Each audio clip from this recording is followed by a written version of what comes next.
Mobile contact से लेकर camera और एसएमएस तक संचार साथी की एंट्री से हड़कंप मचा हुआ है। मोबाइल में पहले से इंस्टॉल और डिलीट ना होने वाला संचार साथी आखिर क्या बदल देगा, कौन सा डेटा लेगा और क्यों इतना बवाल मचा हुआ है। आपके मोबाइल में संचार साथी ऐप पहले से इंस्टॉल होकर आएगा, वो डिलीट भी नहीं होगा। डिपार्टमेंट ऑफ टेलीकम्युनिकेशन के इस आदेश के आते ही सरकार और विपक्ष के बीच कहासुनी तेज हो गई। जहां विपक्ष इसे निजता का हनन बता रहा है, तो सरकार इसे साइबर सेफ्टी के लिए जरूरी बता रही। ऐसे में एक सवाल उठना लाजमी है, आखिर ऐसा क्या है इस ऐप में जो जिसने संसद के शीत सत्र के बाहर भी गर्मी बढ़ा दी। ऐप तो पहले से ही उपलब्ध है और करोड़ों लोगों के फोन में डाउनलोड भी है। हम समझने की कोशिश करेंगे कि आखिर संचार साथी ऐप के पहले से इंस्टॉल होकर आने से क्या होगा। ऐप आपके कौन से डेटा को एक्सेस कर सकता है, इसके डिलीट नहीं होने से क्या होगा। संचार साथी ऐप के डेवलपर से संचार स्थापित करेंगे आज। डिपार्टमेंट ऑफ टेलीकम्युनिकेशन का एक अम्ब्रेला ऐप है जो कई सर्विसेज मसलन SEIR और टेफकॉप को मिलाकर बनाया गया है। कुछ साल पहले तक फोन की IMEI का लेखा जोखा रखने वाला CEIR और आपके नाम के मोबाइल कनेक्शन की जानकारी देने वाला टेफकॉप अलग अलग पोर्टल हुआ करते थे। मई 2023 में सरकार ने इनको एक संचार साथी पोर्टल या कहे तो वेबसाइट में बदल दिया। इस साल जनवरी में इसका ऐप भी आ गया। सिर्फ गूगल प्ले स्टोर पर इसके 1 करोड़ से ज्यादा डाउनलोड हैं। ऐप iOS यूजर्स के लिए भी उपलब्ध है। ऐप की मदद से कई सारे जरूरी काम भी किए जा सकते हैं, जैसे चोरी हुए मोबाइल को लॉक करना और ट्रेस करना। आपके नाम पर कितने मोबाइल कनेक्शन हैं उसका भी पता यहीं से चल जाता है। आपका मोबाइल असली है या नकली, इसका पता भी इस ऐप के जरिए चल जाता है। देश के तमाम टेक एक्सपर्ट को अपने अपने मोबाइल में डाउनलोड करने की यह सलाह देता है। सरकार भी समय समय पर इसके इस्तेमाल की बात करती है, मगर अब सरकार चाहती है कि यह ऐप पहले से फोन में डाउनलोड हो और डिलीट भी नहीं हो। ऐसा क्या होगा, ऐसा होने से क्या होगा। दरअसल सरकार का कहना है कि इस ऐप की मदद से पिछले 11 महीने में लगभग 7 लाख से ज्यादा चोरी हुए फोन रिकवर हुए हैं। अकेले अक्टूबर में 50,000 फोन बरामद हुए। ऐसे में अगर ऐप पहले से इंस्टॉल होकर आएगा और डिलीट भी नहीं होगा तो चोरी हुए फोन को ट्रैक करना आसान हो जाएगा। साइबर अपराध रुकेंगे।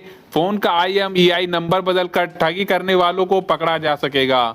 दुनिया के सबसे बड़े मोबाइल मार्केट जिसमें 120 करोड़ सब्सक्राइबर हैं, उसमें यह बात ठीक तो लगती है, मगर चोरी हुए मोबाइल का यह सह पक्ष और भी है। चोरी हुए मोबाइल आजकल वापस से कम ही सेल होते हैं। इनके पार्ट्स निकालकर मार्केट में सेल किए जाते हैं। इसके पीछे का एक कारण iOS एंड्रॉयड स्मार्टफोन के नए फीचर्स हैं। उदाहरण के लिए आईफोन में स्टोलन डिवाइस प्रोटेक्शन फीचर आता है जो बंद आईफोन भी ट्रेस कर सकता है। एंड्रॉयड फोन में थेफ्ट प्रोटेक्शन जैसे फीचर मिलता है। मॉडर्न एंड्रॉयड स्मार्टफोन तो बिना यूजर की मर्जी के स्विच ऑफ और रीस्टार्ट भी नहीं होते। मतलब साफ है कि चोरी का फोन बेचना एक मुश्किल और रिस्क वाला काम, इसलिए पार्ट्स निकालो और सेल करो। आईफोन और सैमसंग के फ्लैगशिप डिवाइस तो शायद चोरी ही इसलिए होते हैं। ऐसे में संचार साथी ऐप फोन में होगा तो क्या असर डालेगा, आइए जान लेते हैं। इसका जवाब शायद सरकार बेहतर तरीके से दे सकती है। या तो रही ऐप के बाहर की जानकारी। अब जानते हैं कि ऐप किस डेटा को एक्सेस ले सकता है।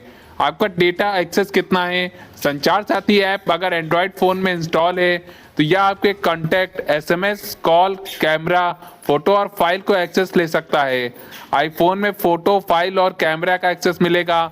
हालांकि आप कौन सी जानकारी शेयर करना चाहते हैं इसका कंट्रोल आपके हाथ में ही होता है।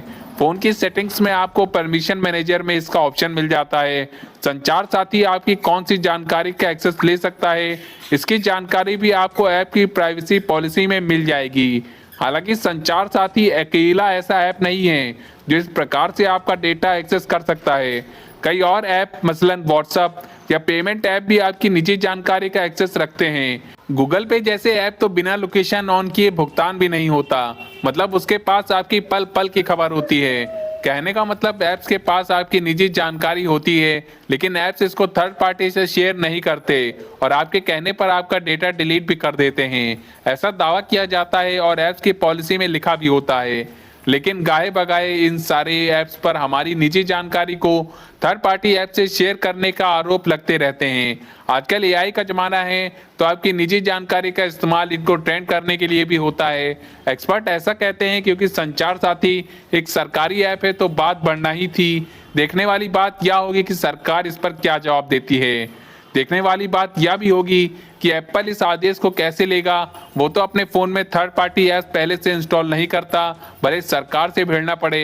इंडिया में 8 करोड़ एक्टिव डिवाइस के साथ उसका मार्केट शेयर भी लगभग 4.5% है। ऐसे में वो शायद बीच का रास्ता निकाल सकता है। माने वो अपने यूजर्स को कह सकता है कि भाई यह ऐप तो डाउनलोड करना होगा। अब क्या होगा वो जल्द पता चल जाएगा, लेकिन इसके लिए आपको हमारे चैनल को सब्सक्राइब करके रखना है और दूसरों तक इस वीडियो को शेयर करना नहीं भूलना है।